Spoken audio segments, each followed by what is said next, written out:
Prazer, o advogado do Instituto dos Arquitetos do Brasil, não? Depois, então tá bom. O Dr. Marcelo, ou Marcelo, como ele gosta de ser chamado, ele vai ministrar uma palestra aqui para nós hoje sobre plano diretor participativo. Então, primeiro eu agradeço a presença de todos vocês aqui, que esse é um passo muito importante para a confecção do nosso plano diretor municipal. Passo a palavra agora para o Marcelo. E agradeço a presença de todos novamente. Boa tarde, né? Dá para me ouvir atrás aí? Sou um pouco afoito, é melhor do que eu falar sem microfone para não derrubar. Então, boa tarde. Eu vou fazer uma breve apresentação de quem sou eu, Então, meu nome está ali, né? Marcelo Leão, trabalho na área de direito urbanístico, informação e direito, só que é uma área bem específica, né? Ela está a serviço do urbanismo. Lá a gente trabalha com e para critérios urbanísticos, né? De obras, ciências sociais, todas as questões relativas a planejamento. Então, uma das coisas que a gente faz no dia a dia é análise de lei, escrever lei, né? E também mexe, também tem uma frente na parte de mediação. As audiências públicas que a gente participa, né? Eu trabalho nessa parte de negociação também. Estou prestando consultoria atualmente, né? Para algumas prefeituras, presto assessoria jurídica na área de direito urbanístico para a Associação de Municípios da Grande Florianópolis, né? Temos aí uma experiência com os diretores do Estado, e basicamente trabalhamos em prol do interesse público.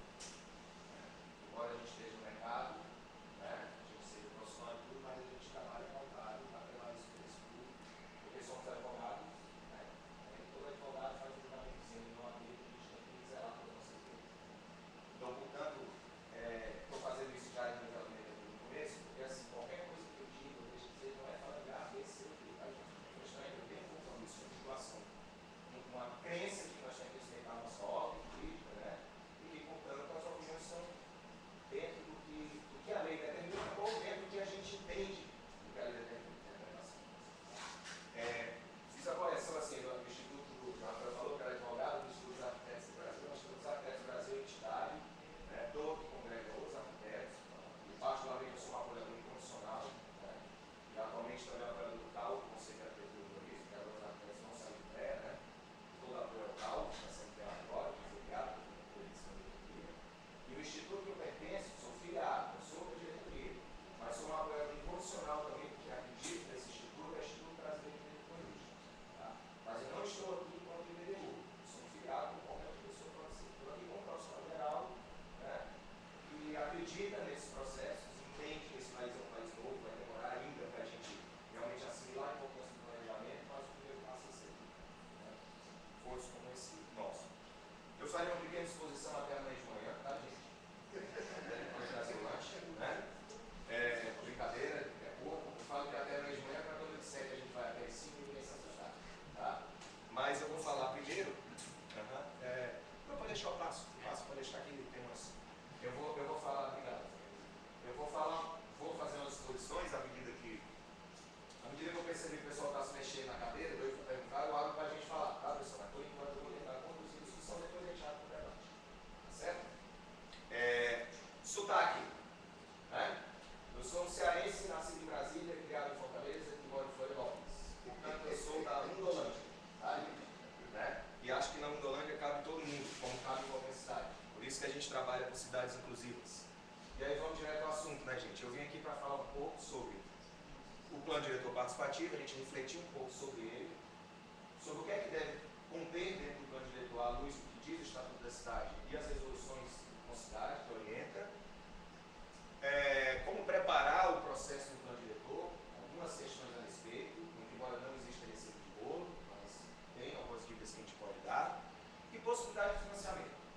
Como é que a gente poderia bancar um plano diretor, especialmente aqui no nosso município de Itapuã? Bom, peço licença para conteúdos que já conhece, mas é realmente necessário. E guardem as perguntas, por favor.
seria o plano de governo. Plano de governo, aí sim a gente pode dizer que é aquilo que é votado, que é aquilo que está dentro da cabeça daquele grupo que formulou uma proposta de campanha e foi eleito. Isso aí traça o plano de governo dele. Então vamos fazer assim, o prefeito pode acabar com o posto de saúde? Não pode acabar com o plano de saúde, com o posto de saúde, né? Mas ele pode chegar e dizer, olha, esse posto de saúde que eu tenho que manter, na minha opinião, a melhor maneira de mantê-lo é através dessas atividades, desse recurso, desses técnicos. Né? Ou seja, é a visão de governo que ele tem sobre aquele plano de Estado. Então, teoricamente, o plano de governo é aquilo onde o gestor, o político, a pessoa eleita, pode chegar e dizer, olha, essa é a minha forma que eu tenho de gerir o plano de Estado. Essa é a minha forma que eu tenho para oferecer aqui para essa cidade sobre como a gente vai trabalhar. Né? Naturalmente,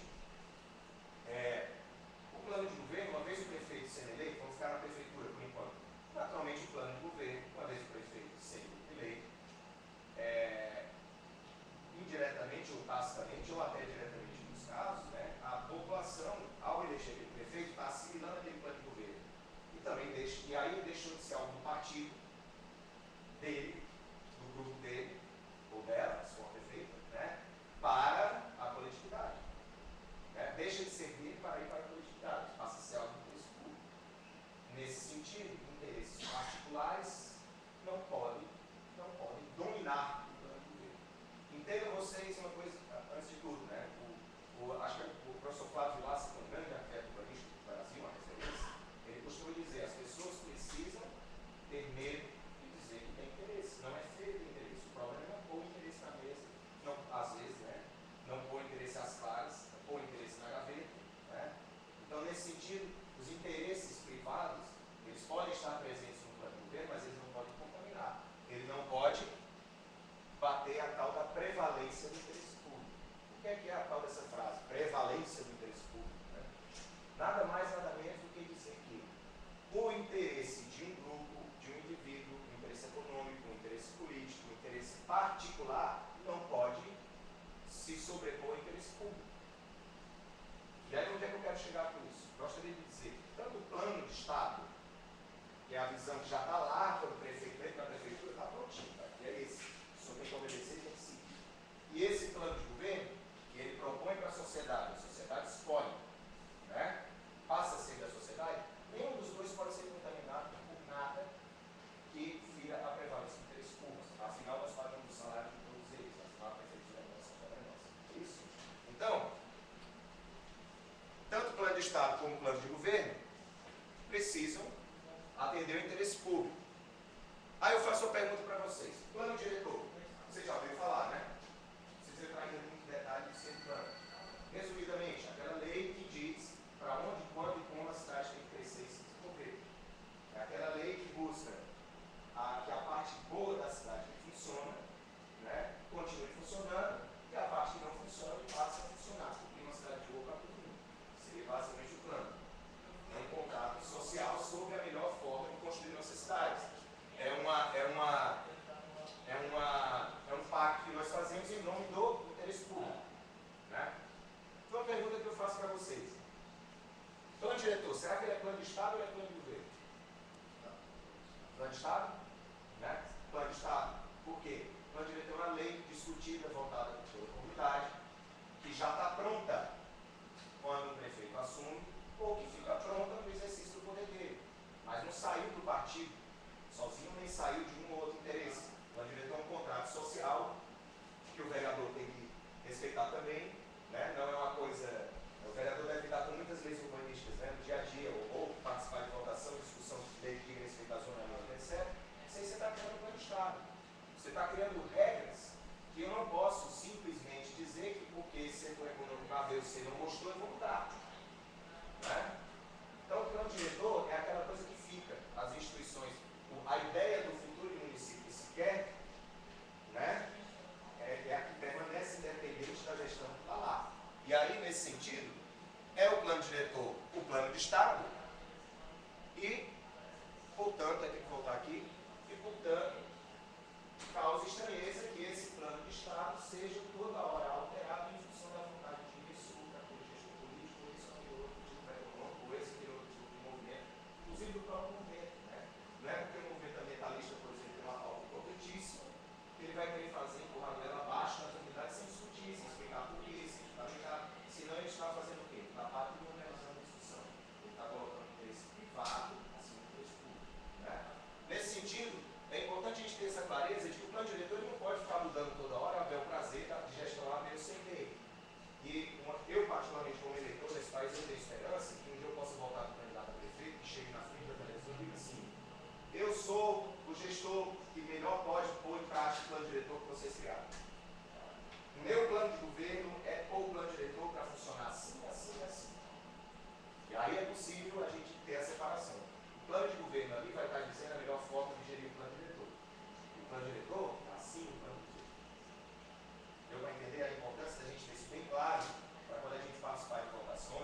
Outra coisa que eu chamo de visão macro, né?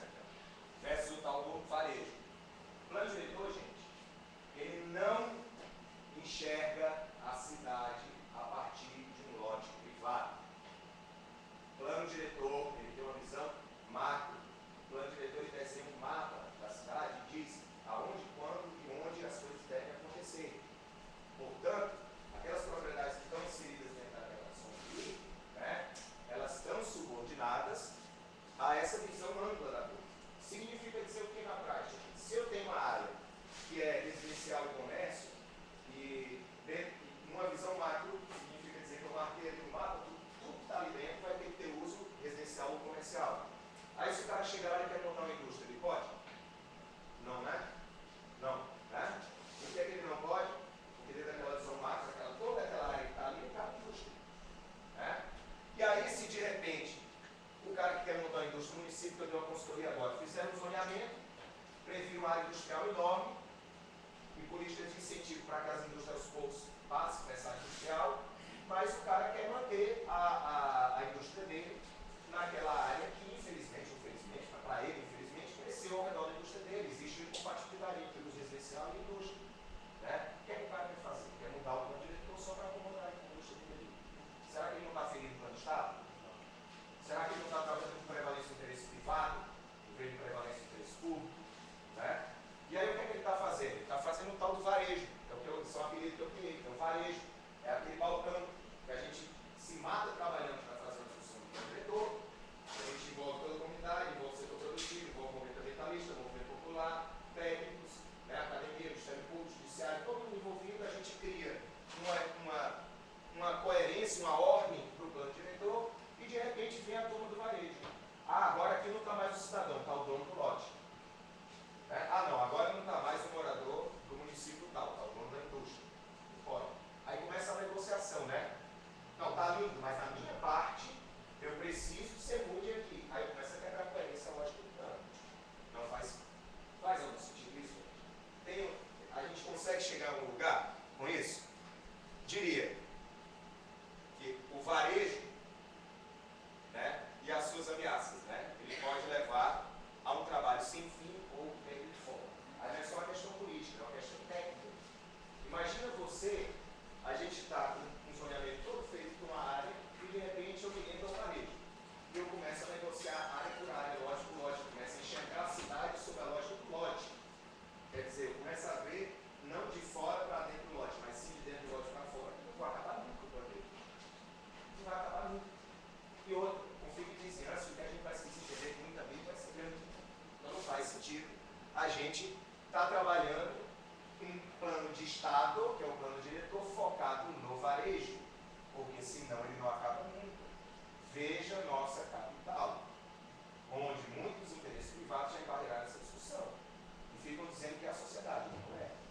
Não é, definitivamente não é. Né? Bom, continuando. Plano diretor e inclusão socioespacial. O que é que eu queria falar a respeito disso? Esse plano de Estado, plano diretor, eu não falei no começo que ele visa aproximar a parte que funciona da parte que não funciona. Né? Ele visa qualificar a cidade para todo mundo, criar uma cidade boa para todo mundo. Significa dizer, dar acesso a uma cidade sustentável, uma boa cidade para todos, indistintamente. Isso nós podemos chamar de inclusão socioespacial. As pessoas que, para quem está sendo negado o direito à cidade, é o direito à moradia, o direito ao transporte, o direito à educação, o direito ao lazer, o direito à mobilidade, o direito ao meio ambiente ecologicamente equilibrado, né? Isso é uma cidade sustentável. Isso é o direito à cidade. Se eu nego isso,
a mesma parte desqualificada da cidade. Né? Bom, opa, voltando aqui. Então tá, eu falei um pouco sobre a inclusão socioespacial e eu digo, tá tudo bem. E aí eu posso dizer, posso começar a entrar na parte do conteúdo do plano. Eu fiz essa introdução, primeiro para deixar bem claro, que vai faltar a minha exposição, toda vai ser a necessidade da prevalência do interesse público. Eu não estou aqui para falar sobre o problema pontual de A, B, C ou D. Eu não trabalho com varejo, tem técnicos que trabalham e é importante, eu trabalho com a visão macro, é o planejamento. A outra coisa é a prevalência do interesse público. Né? A outra coisa, né, a diferenciação bem clara entre o plano do Estado, que é aquilo que é nosso e das gestões, né, que permanece, e o plano de governo, que é a oferta que aquele grupo político faz para a sociedade, a visão dele, assim, como eu acho que eu tenho que trabalhar, que eu posso trabalhar o plano diretor. E aí, tudo isso visando o quê? Né, resumindo, qualificar a cidade para todo mundo de inclusão socioespacial. Tá, mas como é que isso se reflete dentro do plano? Isso se reflete dentro do plano diretor, que expresse a cidade que se quer e que mostre como essa cidade vai se desenvolver, vai crescer, vai avançar. E aí, só que eu preciso de uma orientação. Vai caber tudo dentro do plano diretor? O que é que vai caber dentro do plano diretor? Né? Aí assim, o Estatuto da Cidade, no artigo 42, ele tem 3 incisos ali dizendo qual é o conteúdo mínimo do plano diretor. Ele fala de instrumentos que tem dentro do plano e de um sistema de gestão do planejamento urbano, que é o sistema de acompanhamento do conteúdo. O CONCIDADES, que é o Conselho Nacional das Cidades, né, vocês são a versão municipal do CONCIDADES, né, o nacional estabeleceu uma resolução que é de número, anotem essa resolução, número 34. A resolução 34, ela diz o que é, ela detalha esse conteúdo mínimo que o Estatuto da Cidade fala. Por uma razão bem simples. Ah, Marcelo, por que o Estatuto detalha logo? Porque a gente vai estar ferindo a autonomia do município, vai estar ferindo o que serve para São Paulo, pode seguir para Itapuá. Então, a lei federal não pode dizer que todos os municípios têm que ter. Ela tem que dizer qual é o conteúdo que tem que ser considerado. Agora, como ele é trabalhado em cada município. Só que o município não ficar perdido, com cidades emitir orientações sobre o conteúdo. Né? E aí, com base nesse artigo 42 e na 34, né, a gente pode chegar à seguinte conclusão do que pode conter um plano diretor. Primeira coisa, diretrizes e objetivos estratégicos. Um outro apelo que a gente costuma fazer nas exposições. Vamos procurar não ler a lei de trás para frente ou indo direto ao que interessa, sabe? A gente tem mania, por exemplo, estava falando foi com o Rafael, né? Eu estava numa capacitação em Criciúma, do gestor do Criciúma, e a gente perguntou assim: quem conhece o Estado da Cidade? Todo mundo. Quem conhece a Autonumerosa? Boa parte.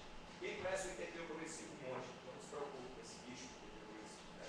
Quem conhece a transferência de construir? Todo mundo. Quem conhece as diretrizes do artigo 2º? Ninguém. Quem conhece os instrumentos que pode ser trabalhado na política urbana do artigo 4º? Ninguém. A gente tem mania de ir logo naquilo que teoricamente resolveria o nosso problema. E é por isso que muitas vezes a nossa lei maior, que é a Constituição, a gente vai direto nos direitos sociais ali, por exemplo, para ver as garantias, o trabalho está bacana, mas a gente não vê os objetivos da República Federativa do Brasil. Aonde se quer chegar com aquela Constituição? Né? A mesma coisa com relação ao Estatuto. A gente vai direto no instrumento, mas não vê o artigo 2º que diz ali que tem 16 diretrizes que dizem como a gente tem que aplicar no política urbana. E da mesma forma, a gente abre os planos diretores e vai direto no zoneamento, vai direto no parâmetro, vai direto no gabarito, vai direto na taxa de afastamento, de ocupação, no índice de áreas verdes. Aí eu lembro do texto que diz simplesmente o objetivo dela. Que tenta dizer aonde o município quer chegar. Nesse sentido, Itapuá, se ela estabelece um objetivo, Itapuá quer ser a capital nacional da cultura. Tá? Tudo bem. Então tem um objetivo lá. Essa é a visão de futuro que a cidade quer ter, que a cidade tem, pelo menos nesse momento histórico. Faz sentido eu aplicar o plano diretor considerando tudo menos cultura? Faz sentido isso? Se a cidade quer que o município foque na cultura? Vou dar um exemplo. A cultura não é uma coisa para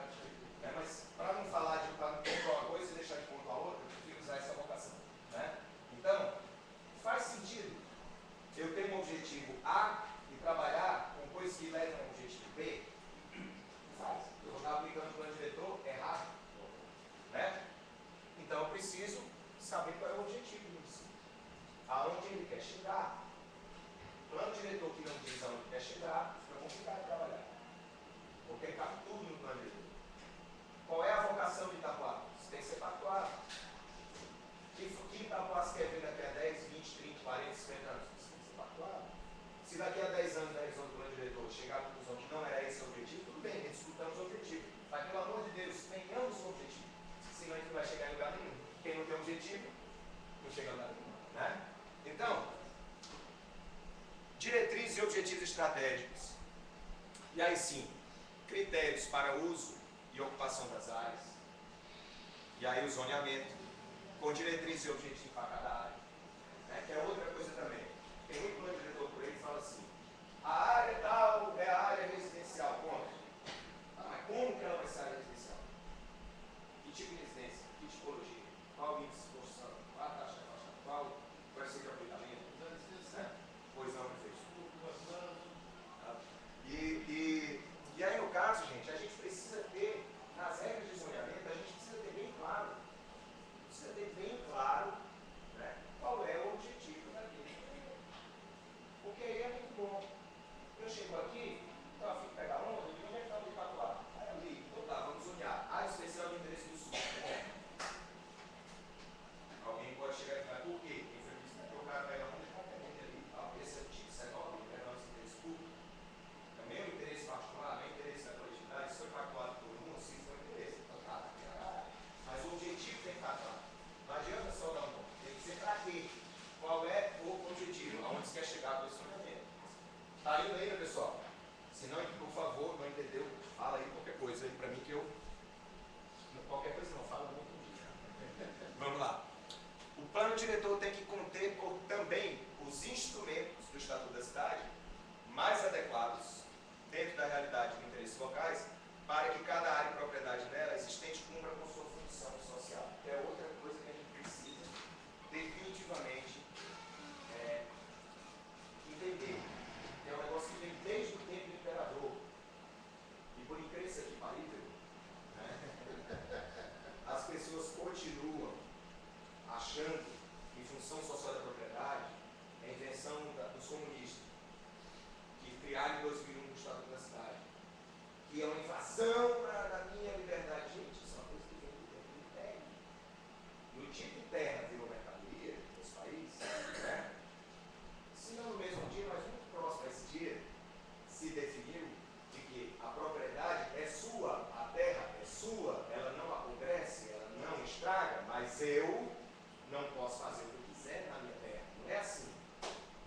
Se assim fosse, eu poderia ter minha casinha aqui e um vizinho aqui do lado, né? E de repente eu tenho um problema com insolação, eu não dizendo que não é esse mais ou menos, né? Não, tá, exemplo mais rasteiro, mas para facilitar aqui a discussão, a explanação. E aí de repente, não, eu posso fazer o que eu bem quero com a minha casa, que é o seguinte, eu vou levantar uma torre aqui do lado, vou gerar sombra para esse cara aqui, o resto é outro dele, já foi demofado, não é problema meu, que está no meu lote. Faz sentido isso, gente? Será que é justo? A palavra que eu vou usar é justo. Dentro, se é que dá para a gente decidir o que é justiça, mas é justo? Isso? Não é, né? Então, nesse sentido, gente, função social da propriedade não é inovação da lei. Sempre teve função social. E o que a nossa Constituição de 88 fez foi esclarecer mais ou menos como é que ela opera no meio urbano. A função social da propriedade é aquela que está definida no plano diretor, que é muito vago, é muito perigoso, porque tudo vai ser função social. Né? Mas, se o plano diretor é bem trabalhado e bem detalhado, ele vai dizer, olha, a função social dessa porção do território é construir agora, urgente, porque a cidade precisa de espaço, ali. Naquela outra ali, a função dela é não fazer nada, por enquanto. A área fica parada, para no dia que a cidade precisar de mais território, vai lá e pega aquele pedaço. Está acabando a água no mundo, o município tem muito manancial, então, de repente, a função social daquele terreno que está cheio d'água para o futuro, não é construir prédio, vai ser uma área de preservação de manancial. Né? Né? Bom, está chegando, vou ver isso aqui. Bem, função social da propriedade, portanto, nada mais é de uma forma de ordenar o uso da propriedade da cidade. E aí, ônus do Estado Democrático de Direito. que aprender a, antes de comprar, consultar a propriedade, ou já tendo a propriedade, entendermos que existem direitos que não são direitos adquiridos. Por exemplo, em matéria ambiental, a gente estava conversando sobre isso no hora do almoço, né? Digamos que todo o palmito do mundo acabou, só tem um Itaquá. Aí, infelizmente, para ele, para o proprietário, deixou passar no ponto de corte, deixou lá o palmitinho governando e só tem aquela propriedade com palmito dentro do município. Aí vamos dizer, cortou o palmito, acabou o palmito, não mudou. Será que esse cara pode cortar o palmito? Pode? Ele tem direito a adquirir de continuar lesando o meio ambiente? Aí eu pergunto para vocês, em matéria urbanística, se eu chegar à conclusão de que vocês conhecem ali o centro de Florianópolis? Né? Aquelas ruas estreitinhas do centro. No urbanismo tem uma gíria que a gente chama Peru do Pires. Florianópolis está cheio de Peru do Pires. São os prédios enormes, uma rua que não cabe o carro. Vai chegar uma hora que não vai caber mais. E aí, com o ônibus do Estado Democrático de Direito, quem tem terreno onde podia construir 2 andares, não vai poder mais construir 2 andares. Paciência. Né? Paciência, mas é insustentável. Então a função social dele ali é preservar o urbanismo e, portanto, não há direito adquirido de continuar lesando a ordem urbanística, sob pena de estar lesando esta cidade. Então, quer dizer, com toda a polêmica, é uma função minha pessoal, tá? Isso talvez não esteja tão amadurecido, mas para mim não há direito adquirido de matéria urbanística, se ela contribui para continuar a degradação urbana, da mesma forma que a casa ambiental. Né? E aí, gente, tem que ter instrumento que ajude a propriedade com a função social. Porque, convenhamos, se você tem uma casa numa área histórica, e aquilo ali é todo o patrimônio da família. Vamos olhar o lado agora, o lado do proprietário, para não dizer que a gente está sendo tendencioso. Vamos dizer o seguinte, eu tenho uma família de classe média, que tem aquela casa, que se eu vendo dividido por 4, vai dar um bom futuro aí para os meus netos, vai, divido para os 4 filhos, os netos aí, se for ter tanto filho, mas tudo bem, divido, né?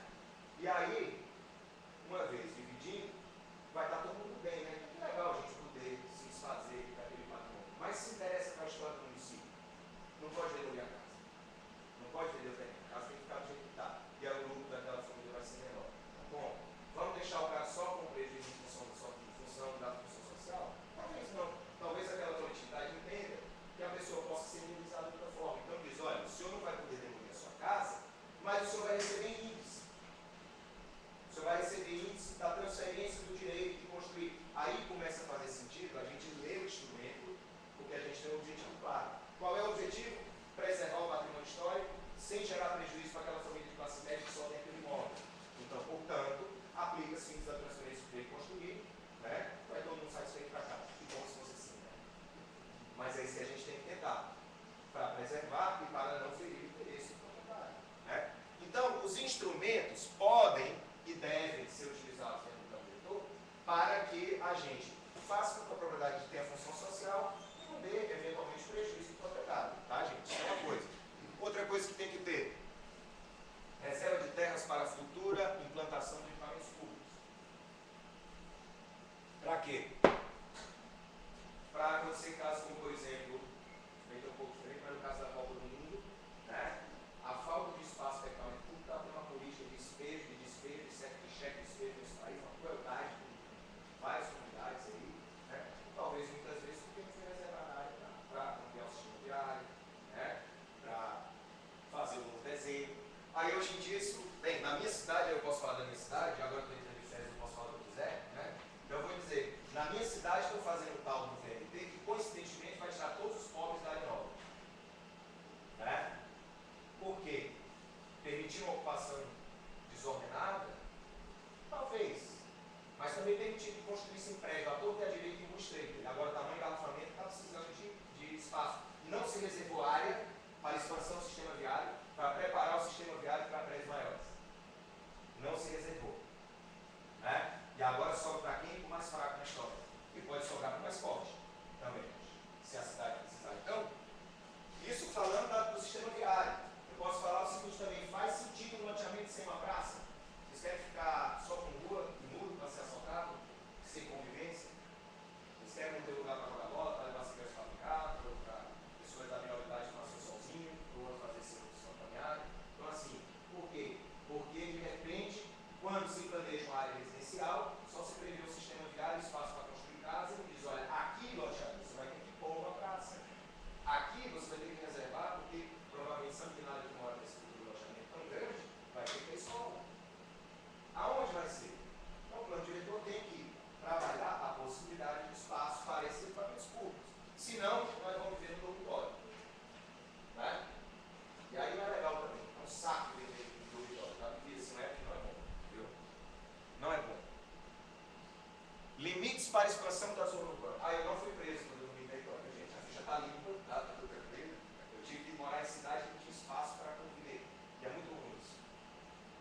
para a expansão da zona urbana. Esse é outro problema muito sério e muito pouco trabalhado. Especialmente para os vereadores. Sempre que vier uma lei de ampliação do perímetro, desconfie. A dúvida é o princípio da sabedoria. Não estou chamando, isso aí é um pensamento do Aristóteles, né? Mas assim, eu estou dizendo que duvidar é achar que o outro é mau caráter, mal intencionado. Mas é um exercício de inteligência. Será que é bom mesmo? Será que é bom mesmo? Para que esse período tem que ser tão amplo? Ora, se a cidade é essa tampinha, ela vai crescer nas bordas, né? Não é isso? Como é que eu vou botar o perímetro bem aqui se eu preciso só disso aqui? Se eu botar o perímetro urbano bem aqui, significa que o loteamento urbano vai ter que ser feito bem aqui. Me diz quem é que paga a conta da estrada, que vai dar tudo para cá. Quem é que vai pagar a despesa com a luz? Quem é que vai pagar a despesa com a água? Transporte. Todo mundo. Todo mundo. Transporte, saneamento, coleta de lixo. Então, ó, desconfiem de ampliações muito exageradas no perímetro, porque isso pode gerar a chamada descontinuidade da cidade. Eu estou aqui, parou, acabou em Capuá, mas ainda está lá do outro lado, mas estou matando para lá. Isso custa dinheiro. Né? Ou não para levar esse infraestrutura. Bem, então quer dizer, desconfie de ampliações exageradas no perímetro, porque às vezes essas ampliações podem gerar um passivo urbanístico tremendo. Então tem que ter limite para a expansão da zona urbana e o plano diretor tem que dizer por quê. Vai expandir para aquele lado. O plano diretor não dizer, ele pode não dizer. Mas não dizer gera problema muitas vezes. Né? Outra coisa, planejamento territorial da área rural. Plano diretor, embora seja uma lei urbanística, ela tem que considerar o território do município como um todo. Afinal, se eu trabalhar o melhor perímetro urbano, que não seja descontínuo, que tem seu limite, uma hora ele vai precisar morder um pedacinho da área rural. Claro, a cidade vai crescer. A área rural vai ter que perder a característica produtiva para poder ser utilizada para fim de urbanização, certo? Mas não basta só isso, eu tenho que preparar essas áreas para receber. Então, eu tenho que ter uma estratégia para proteger as áreas rurais. Por outro motivo, aqui na Serra, né, indo ali para a região de Caximado, Angelina, Águas Mornas, tem um monte de nome de cidade, mas não sabe qual foi, né? Mas tem várias cidades ali para cima que estabeleceu um monte de regra para a área urbana. São as diretoras que a gente trabalhou. Criamos um monte, sem querer, quase criamos um monte. Por quê? Porque à medida que os caras veem que tem muita regra na área urbana, pode tudo para o lado, achando que pode trabalhar com intervenção urbana. Não pode, não é assim. Então, para evitar confusão, é bom que o plano deixe bem claro quais são os limites, qual é a relação da área rural. Né? É o óbvio, mas tem que estar na lei, dizer assim, olha, não será permitido intervenção urbana na rural. Por exemplo. Não será porque o cara vai impedir o prédio na área rural? Não pode. Então, para evitar confusão, sei que pode, começar as teses mais malucas, que está cheio de advogado por aí para fazer isso, para inventar a história maluca, e aí está cheio de, infelizmente, está cheio de juiz por aí que lê e diz, não, o advogado está certo, faz sentido, decidiu. E aí ferra com todo mundo. Né? Então, para evitar isso, coloca as claras como é que funciona a relação entre urbano e rural. Né? Outra coisa importante, regras para o parcelamento do solo. Quem conhece a lei de parcelamento da lei 766? Alguém conhece aqui? Conhece a 766? A lei de parcelamento? Lei de parcelamento do solo, certo? É a lei que na prática é a lei que na prática você faz a expansão das cidades. A cidade começou com a delegacia, com a igreja, com o fórum, né, tal, com as casinhas ao redor. O que ela foi precisando crescer?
Existe um monte de loteamento de interesse social sem pavimentação ao longo da história, que a gente fazia no plano diretor lá, era poeira para tudo que é lado. Imagina a plano de saúde, que deve estar nas crianças, todo mundo. Né? Então ali, pavimentar a rua é uma questão de saúde pública. Então, de repente, você fazer loteamentos e exigir pavimentação, por mais que o empreendedor seja contra, mas é uma função social ali, diferente, saludária, depende. A lei municipal prevê que as vias na lei municipal têm que ser pavimentadas, independente do tipo de loteamento, né, que seria importante. Então, é a oportunidade que a gente tem de detalhar as regras do parcelamento do solo. E mais, o ideal é que as regras do parcelamento do solo estejam dentro do plano diretor e não bem separado, para manter uma coerência, né? E para a gente não ficar também tendo trabalho para consultar lei, também ajuda você a trabalhar no solo. Né? Então, regras para detalhar o que a 6766 não pode detalhar. É uma coisa que pode estar no plano diretor e deve, na minha opinião. Né? Regras para proteger as áreas de interesse histórico e cultural. Né? Se vocês querem contar um dia a história do município tão jovem, então a gente começar a olhar para aquelas coisas que podem vir ser uma referência à história. Né? E o que hoje pode não servir para nada, mas na frente pode ser um baita lugar para contar a história do município. Não precisa ser um prédio, pode ser só um lugar, mas precisa ser que conta a história. Aqui, fulano de tal ganhou o primeiro campeonato de dominó do município. Não sei, importante para a história. Que se grave sai do interesse histórico. Né? O plano tem que trabalhar. Regras para proteger áreas ambientalmente frágeis e de interesse paisagístico e ecológico. Primeiro, por uma questão óbvia, a legislação ambiental já tem regras para isso. Já diz que tem que ser preservado. O plano diretor pode detalhar. Ele pode dizer como essa preservação vai ser feita. Então, a legal maneira de se atender à resolução do programa ecológico, de uma maneira de se atingir o Código Florestal, existe uma crítica, porque eu não consigo separar por parênteses, tá? Separar do lado cidadão. Eu não admito que uma senadora vá na televisão ou na web, seja o seu livro assistir, para dizer que no jogo, que na política não existe ganhador e perdedor. Portanto, o Código Florestal da forma que foi aprovado é um sucesso. Não foi um sucesso. Porque no jogo político não tem ganhador e perdedor, mas na técnica tem. E não é uma questão política dizer se ficar perto ou longe do rio é possível ou não, é uma questão técnica. Né? Então, da mesma forma, não é um jogo político estar trabalhando regras para áreas ambientalmente frágeis, mas é porque a necessidade tem que ter uma componente técnica e tem que ter o respeito à legislação ambiental. Nesse sentido, tem que ter essas regras dentro do plano diretor para casar as duas agendas, a agenda urbana e a agenda ambiental. Tá certo, pessoal? Sistema de áreas verdes urbanas. Está cheio de loteador por aí achando que o sistema de área verde urbana é APP. Balela. Besteira. Desinformação e talvez mau assessoramento do proprietário pelos técnicos do Tanto. Porque sistema de área verde urbana é, como o próprio nome diz, um sistema, né, que possibilita aumentar a valorização do município, você tem mais canteiros centrais valorizados, você tem mais praças valorizadas. Uma árvorezinha na frente da sua casa, ela pode minimizar o impacto da poluição sonora, ela filtra a poeira que vem da rua, ela dá sombra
meios para auxiliar a regularização de loteamentos irregulares e clandestinos. Isso aqui está lá.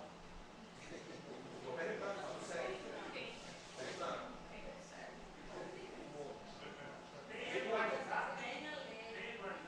Tá. A provocação é muito simples. A provocação é muito simples. É que isso é um problema dentro do nosso país. Isso está pipocando no país inteiro.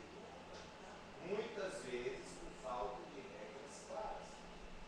Às vezes tem loteador que faz loteamento irregular, tudo bem que no livro, no seu conhecimento da lei, ou uma falta de má fé, inclusive o cara criminal do nicho, mas a falta de regra faz o cara se confundir, faz um projeto de porcaria, a falta de técnica da prefeitura para avaliar, faz passar coisa de qualquer jeito, e aí quando entra na questão política, pior ainda.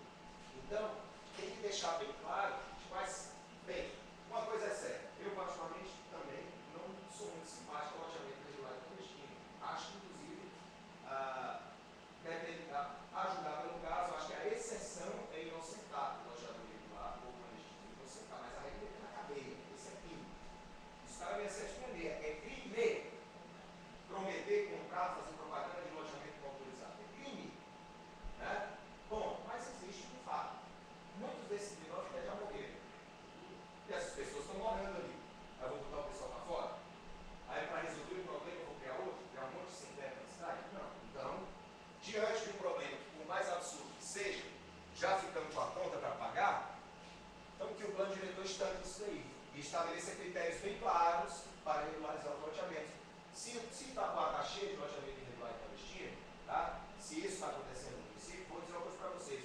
Para mim, nesse momento, não interessa satanizar ou botar culpa ou isso, aquilo. A função é para ver quem é criminoso mesmo, as autoridades da cidade que está fazendo o planejamento é olhar para frente. E para olhar para frente, não pode negar o passivo. E aí pode chegar e dizer, olha, moço, o critério para regularizar seu loteamento é esse. E dessa vez, se o senhor não quiser, o senhor vai dar para ele. Isso pode ser um critério. Eu acho lindo, assim, acabar com essa palhaçada. Muito feio isso, né? Ficar enganando o povo, fica comprando carne no pescoço, achando que está rolando bem. Né? Então, isso pode fazer do plano diretor. É uma oportunidade de corrigir a rota e evitar que aconteça, continue acontecendo. Regras para incrementar o transporte e a mobilidade urbana. O pessoal psicólogo, ela chama um termo até mais bacana, ela chama de mobilidade humana. Né? Cara, tipo de viver o cidadão. Né? Eu me lembro um moleque louco para sair e não podia porque não tinha busão à noite. Tudo era muito longe. Tinha que ter o pai. Eu não gostava de ter o pai, não podia ficar em casa. Isso é um absurdo para adolescente, né? Tinha que ter regra, tinha que ter um sistema de transporte bom. Para a pessoa também na melhor idade, queira sair, queira passear à noite, tem que ter, tem que ter um passeio bem feito, tem que ter um itinerário bacana. O ciclista tem que ter determinadas áreas, tem que ficar pedalando, senão a cidade toda é explorida. Tentar trabalhar isso, tentar melhorar o transporte comunitário, ainda que o município ainda não tenha problema de trânsito, mas se preparar para isso. Porque no mundo de sua majestade automóvel, isso acontece em qualquer cidade. Infelizmente, se a gente não se preparar. Né? Também deve conter a prioridade de investimentos a serem aplicados no município. E aí eu já pulo para esse aqui, ó. Um sistema de acompanhamento e controle. Vou trabalhar as duas coisas. Tá? Primeira coisa, o sistema de acompanhamento e controle nada mais é do que um conjunto de instâncias que vão regular a participação da comunidade e o controle social sobre o plano diretor. É onde vai dizer que vai ter um conselho que expresse a pluralidade de atores do município, que vai ter gente, né, de todos os setores, né, todas as colorações, todas as ideias, que a cidade tem tudo, então tem que expressar isso todo. Né? Tudo bem, mas aí vai ter só o conselho, acabou a democracia.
Se eu chegar de manhã na sua casa, abrir o portão e dizer assim, bom dia, meu caro, eu vou cavar um buraco aqui, fazer um tanque de peixe, eu vou botar um jardim ali, vou derrubar a churrasqueira e acabar com a tua garagem, beleza? Pode ir lá para dentro. Faltou perguntar se eu queria. Faltou perguntar para o proprietário se ele queria, não é? Não faltou? Então imagina você está na sua vidinha, tranquilo e tal, e dizer, olha, nós vamos instalar uma serralheria do lado da sua casa. Aí é um estudo de impacto de vizinhança que talvez possa vir a pedir uma audiência pública para ouvir a opinião da vizinhança. Não vamos usar uma serralheria, porque é um negócio que, embora faça mais barulho que muita coisa, mas vamos usar outra coisa. Nós vamos colocar uma fábrica de osso, interessante de osso aqui no bairro, é uma coisa cheirosa. Então, vamos perguntar se a população quer primeiro. E a audiência pública tem que servir para o proprietário de casa. Não, pessoal, olha, eu vou usar um filtro que vai acontecer isso, está aqui, inclusive, em lugar tal, nós aplicamos essa técnica, não deu problema, linguagem acessível. E agora, a palavra final da população, seria muito bom que a banda da democracia representativa brasileira, que tem que existir, né, entendesse que a audiência pública com caráter deliberativo, portanto, democracia direta, né, seria muito bom que eles entendessem que isso facilitaria o trabalho deles mesmos, porque estaria dividindo responsabilidade. Então, o sistema de acompanhamento e controle pode ter audiências públicas. E pode ter também, ó, a gente costuma dizer que é a trinca, né, o mínimo necessário. No meio, o conselho. Numa ponta, a audiência pública para conversar com a comunidade. Agora, outra pergunta. Quem fiscaliza esse conselho e fiscaliza todo mundo? Quem fiscaliza o conselho? É só o Ministério Público para fiscalizar o conselho? Tadinho do Ministério Público. O que ele for fazer, vai ter que ficar fiscalizando o conselheiro? É a população que deveria fiscalizar, né? Então, ó, a audiência pública aqui, o conselho aqui, de repente uma conferência, com um fórum de desenvolvimento urbano, para avaliar a atividade do conselho periodicamente, para eleger os conselheiros, para ver onde é que houve exagero no plano diretor. Não, exageraram, diminuíram muito o gabarito, podia ser maior, vamos repensar. Ou dizer, não, faltou diminuir o gabarito ali. Né? Então, tem instâncias. O sistema de acompanhamento e controle seria algo que pudesse valer para as associações, para as ONGs, para os sindicatos e para o cidadão individualmente considerado. Né? Porque senão, se ficar só na mão do conselho, tudo bem, pode fechar a tua entidade, tá? Não vai precisar. A todos você faz parte. Ela é sua. Ela é sua. Ela é sua. Ela é sua. Você integra é nossa. Se trabalha com a causa que acredita é nossa. Né? Então é nesse sentido. Se a gente não valorizar a atuação da sociedade civil, para que ter sociedade civil? Então, esse sistema do plano diretor deveria existir. Tá? Outra coisa. Prazos para vigência e revisão do plano diretor, que é uma diferença. Tá? O plano diretor ele pode ser revisado a qualquer tempo, se a gente comprovar de que, por exemplo, o objetivo buscado pela cidade não vai ser atingido se mantiver aquela regra da lei do plano diretor. A mesma lei que estabeleceu o objetivo criou algo que prejudica o objetivo. Então vamos mexer na lei? Vamos mexer na lei, tá bom. Então eu posso fazer uma revisão com transparência, com prazo de excelência, com informação, com audiência pública imperativa, com o conselho tendo poder de decisão sobre, com o fórum, dependendo do tamanho da alteração e tal. A outra coisa, gente, é a vigência. Quando eu falo que o plano diretor tem que ser revisto a pelo menos cada 10 anos, é porque ele tem validade. O plano diretor tem uma validade. De repente ele pode ter uma validade de 50 anos, tá? Pode. De repente em 10 anos está tudo muito bem, não precisa mudar nada. Mas de 10 em 10 anos tem que abrir a janelinha, olhar para frente, para ver isso. Né? Então o plano precisa, né, de um prazo de validade que na lei se convencionou os 10 anos para a gente estar medindo se está bom ou está ruim, o que é que tem que melhorar ou não.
Assim, gente, a gente pode perceber que se é uma lei com temas tão diversos, né, tem coisa pra caramba, né? Muita coisa. Chega a dar para falar em Câmara de Vereador, os vereadores, coitados, não tem muita coisa para a gente analisar, né? O que é que eu vou pôr? E eu entendo perfeitamente. Eu não queria jogar perto do vereador na hora de avaliar um plano se eu entendo bem o conteúdo dele. Ou se eu não conheço a informação. Por isso que a frente dos vereadores para a reforma urbana fez aquela cartilha que a gente, né, trouxe aí, depois eu falo um pouco sobre ela. Né? Então a gente tem que ver que com tanto detalhe, ele tem que ser mesmo tratado como estudante básico. Eu não posso chegar e dizer assim, vou fazer um plano de saneamento, que ele é mais importante que o plano diretor. Eu vou fazer um plano de habitação, que ele é mais importante que o plano diretor. Pior, eu vou fazer, eu já falei do caso do sangue aqui, não foi só do mapa das vezes, né, que foi do almoço, né, vou falar aí pro pessoal. Eu não posso chegar, gente, e fazer assim, eu cheguei no município, vou dar um nome, Puro Santo. E fui fazer uma visita lá, que eu tinha trabalhado e tal. Tinha um mapa lá do zoneamento, a parte da zona especial de interesse social, com tudo definido ali, áreas para regularização fundiária e reserva de área para expansão futura, né? E aí, na hora que eu vi aquele mapa, eu falei, que legal, o mapa do zoneamento e do lado o mapa da empresa de consultoria do plano de habitação local. Esse mapa das leis e tal. Ingenuamente, virei para o pessoal e disse, que legal, está aqui o mapa das leis e o mapa da consultoria que está fazendo plano de habitação. Legal, agora os caras têm insumo para trabalhar, já fizeram, já vão começar a ter um ponto de partida. Eles estão usando esse mapa, né? Não. Quê? Não estão usando. Peraí, isso aí não é a base da regularização fundiária que está no plano diretor do Luciano? Como é que os caras não estão considerando? Olha, talvez eu não tenha considerado, tá, gente? Na época não estava. No dia que eu fui na prefeitura, talvez porque o trabalho estivesse começando, quero ser justo, mas naquele momento não estava sendo utilizado. E peraí, o que é que esses caras estão fazendo? Eles estão fazendo consulta comunitária. Eles estão tirando o pessoal de casa de novo para discutir coisas que a gente discutiu 2 anos atrás. Será que o pessoal mudou tanto de ideia assim? Não precisa fazer consulta comunitária. Por que ele não avança o que já foi feito? Por que ele não segue com o trabalho a partir do plano? Até mesmo porque, como diria lá o personagem de novo, né, o plano diretor é o instrumento básico. E aí eu faço um plano de habitação que não olha, aí eu faço um plano de saneamento que não olha para o plano diretor, aí eu tenho um plano de habitação no final, que tem umas leis no norte do município, e a do plano diretor está no sul. Não foi nem considerado. Ficou lá morto na gaveta, tadinho. Né? Então quer dizer, não faz sentido isso. O plano é o instrumento básico e, portanto, tem que ser encarado como tal, e tudo, gente, não teve a palavra plano diretor do município, plano diretor participativo ou plano, não teve a palavra, e tivesse só assim, plano disso, plano de transporte, plano de saneamento, plano de habitação, plano de mobilidade, isso tudo é planejamento urbano, mas é plano setorial, certo? Então, por exemplo, vocês têm um porto aqui, se você quiser fazer um trabalho de planejamento para melhor harmonizar ainda mais o porto com a cidade, eu posso ter um plano diretor do porto, eu posso ter um planejamento da área portuária, mas ele tem que se comunicar com a cidade. Mas por que isso? E foi o que eu falei no começo da exposição. Visão macro. Plano e parte que funciona, a visão macro, e parte que funciona e parte que não funciona. Se a gente pegar e fizer, imagina a quantidade de técnico competente, que tem curso, coisa boa, uma equipe técnica de porto, os caras vão fazer um trabalho bom, com certeza. E aí você pode ter no futuro, se ele não se comunica e não há um planejamento integrado da cidade como um todo, pode ser que no futuro, no aniversário de 50 anos de tabuado, vocês tenham uma parte que funciona, que foi feito o planejamento do corpo, uma parte que não funciona, que foi um plano diretor que nem olhado. E o impacto da atividade dá impacto no ciclo todo. Né? Então, quer dizer, é importante fazer um plano setorial? Sem estar vinculado ao plano diretor, porque é instrumento básico.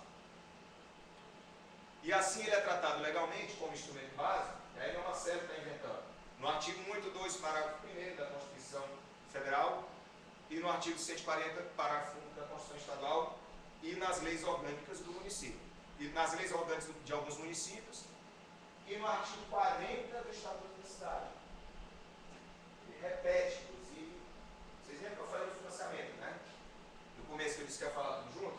Então, olha aqui, sendo instrumento básico, falei que as normas urbanísticas devem estar de acordo com ele, chamando a atenção para as normas orçamentárias. Eu vou chamar a atenção especial para isso que todas as normas urbanísticas têm que, no mínimo, dialogar com o plano diretor naquilo que existe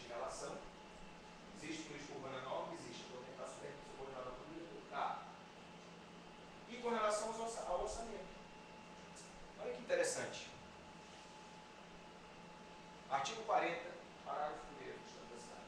O plano diretor é parte integrante do processo de planejamento municipal, devendo o plano plurianual, as diretrizes orçamentárias e o orçamento anual incorporar as diretrizes e prioridades executivas. Né? Gente, agora está tendo uma discussão por aí, inclusive, dependendo da minha parte também, a gente vai nas discussões e vai apoiar. Digamos que vocês digam, a cidade de Itapuá deve construir, deve crescer, se desenvolver em harmonia com o povo. Bacana. Né? E aí, os investimentos públicos têm que considerar a existência daquela atividade, para manter uma harmonização, né, com o entorno, etc. Tá. Aí o que acontece? De repente, sai o plano diretor que diz, trabalha tudo menos em torno com o povo. Aliás, perdão, o plano diretor trabalha com o povo e o entorno.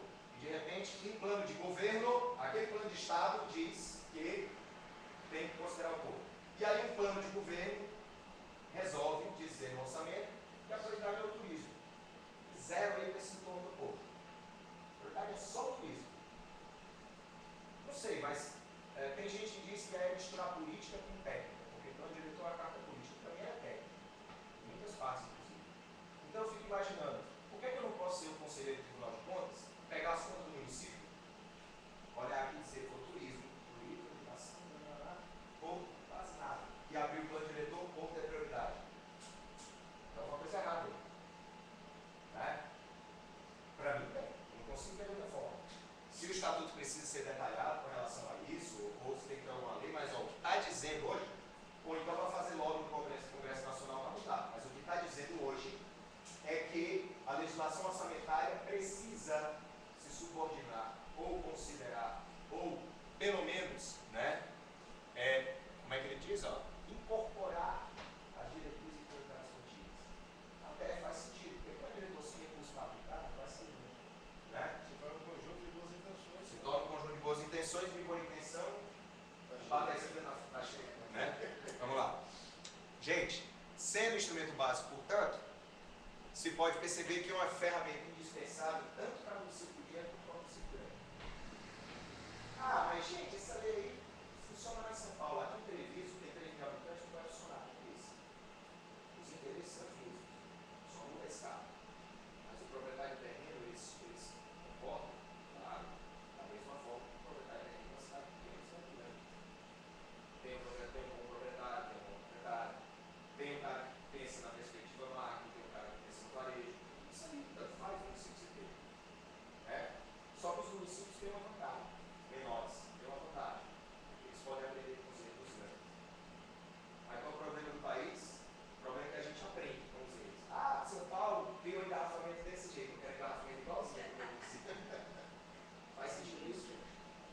Não faz sentido, né? Então quer dizer, aprender com os erros dos outros e fazer um plano diretor certo é que todo município tem plano, todo município tem planejamento, inclusive o município, sobretudo um município novo, que tem a possibilidade de não errar.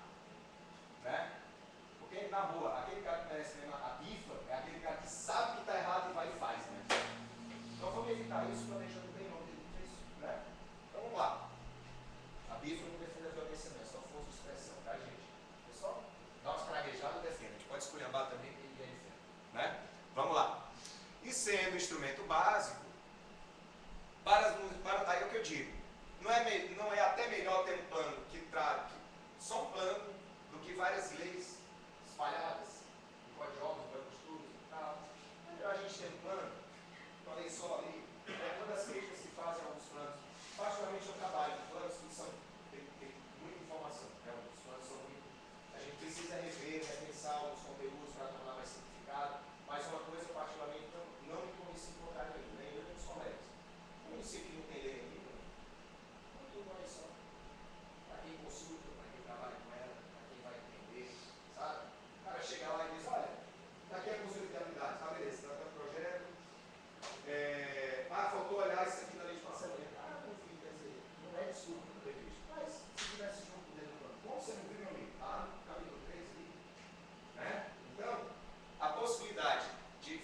a consulta e a aplicação e a possibilidade de evitar aquele monte de lei separada que depois começa a ser mudada pontualmente, depois nenhuma lei comunica mais nenhuma outra, aí perfeito para o mau empreendedor. Porque tem cara que adora isso. A falta de regra é uma maravilha. A falta de entendimento sobre qual é o melhor ou pior parâmetro no Brasil tem sido uma porta escancarada para a corrupção. Já que o técnico não está obrigado por nem nenhum a aprovar ou desaprovar, eu vou dar um cafezinho para ele, tá? Me dá o alvará aí, né? Regra clara, leis claras e alteração, tudo num corpo só. Talvez fique mais fácil a gente controlar as alterações pontuais, né? Outra coisa, uma outra perguntinha, que na verdade é dentro do que eu já estava falando. Isso não ajudaria a simplificar e criar uma ordem ou uma coerência na legislação urbanística local? Você colocar, é o que eu falo, eu falava isso aí uma coisa, colocar tudo numa lei só, né? Coloca tudo numa lei só, e uma vez estando tudo na lei só, na hora que for alterar, a gente vai ver aí, ó, o efeito dominó, mexendo no artigo 3º, mas bateu lá no 132, né? Facilita até para a atividade legislativa também. Para os vereadores é bom, né? Porque, já imaginou, vereador, você tem uma lei para discutir, ela devia ter 10 sobre o mesmo assunto. É melhor discutir de uma vez só, uma só, né? Então, a gente teria essa possibilidade, né? Bom, adiante. Nesse sentido, gente, dá para se fazer uma pergunta, né? Por que tem que ter uma metodologia participativa? Na elaboração e no acompanhamento e controle da implementação do plano diretor. Né? Eu fiz essa pergunta basicamente, né? Não só porque o Estatuto, no artigo 40, parágrafo 4, né, garante a participação da população, né?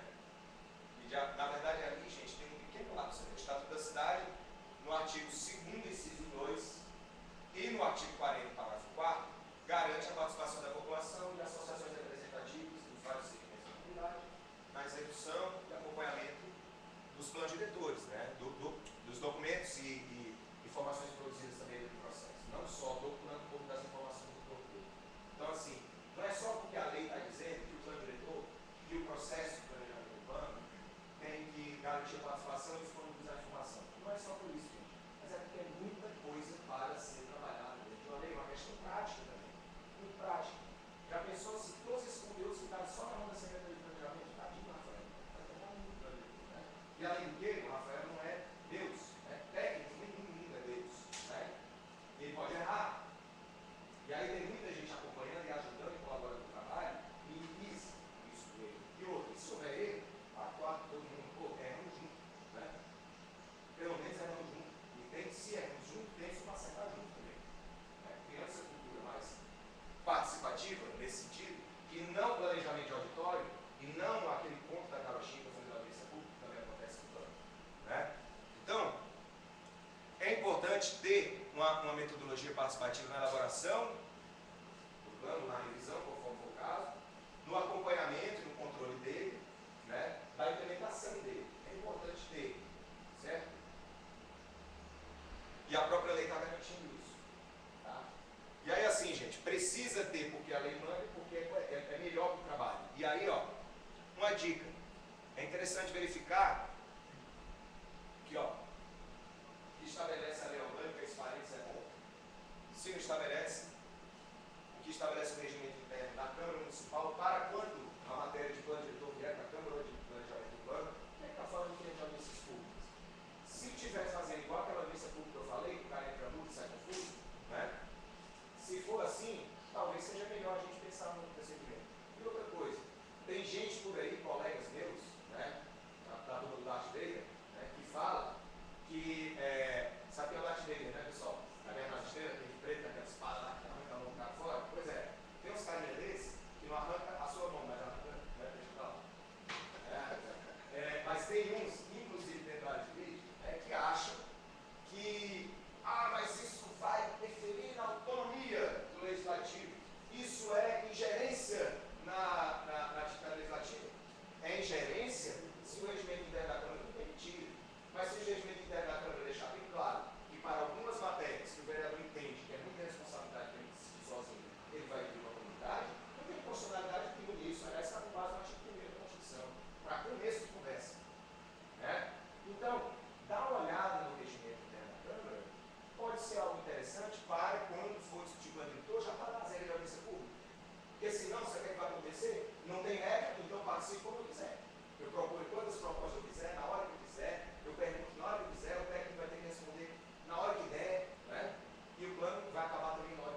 tramitação, na votação, né, do plano diretor do Legislativo, que observe as regras estabelecidas para a política urbana na Constituição e no Estatuto.